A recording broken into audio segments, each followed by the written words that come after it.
নবান্ন অভিযানের ঘটনায় আক্রান্তদের দেখতে আসেন বিরোধী দলনেতা শুভেন্দু অধিকারী। হাওড়ার একটি বেসরকারি নার্সিংহোমে 5 জন চিকিৎসাধীন আহতদের সাথে কথা বলেন।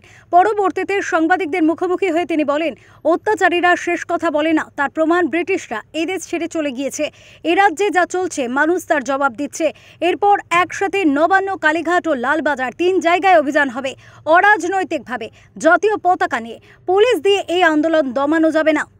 এবং একসঙ্গে 3 জায়গায় অভিযান হবে, কালীঘাট, লালবাজার, নবান্ন একসঙ্গে হবে। ন্যাশনাল ফ্ল্যাগ নিয়ে হবে, অরাজনৈতিকভাবে হবে, মানুষের হবে। অত্যাচারীরা শেষ কথা বলে না।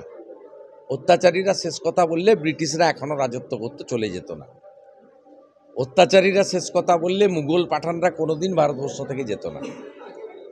আর বিধানসভার সংখ্যাগরিষ্ঠতা যদি শেষ কথা বলতো তাহলে সিপিএম আজও থাকতো। সিপিএম বলতো আমরা 235, ওরা 30। কে ওরা?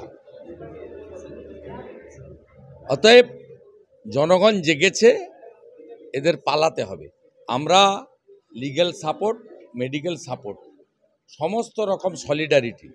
বিজেপি দলের তরফ থেকে শুভেন্দু আশ্বাস দেন, যারা আক্রান্ত হয়েছেন তাদের সেবাদান করবে বিজেপি।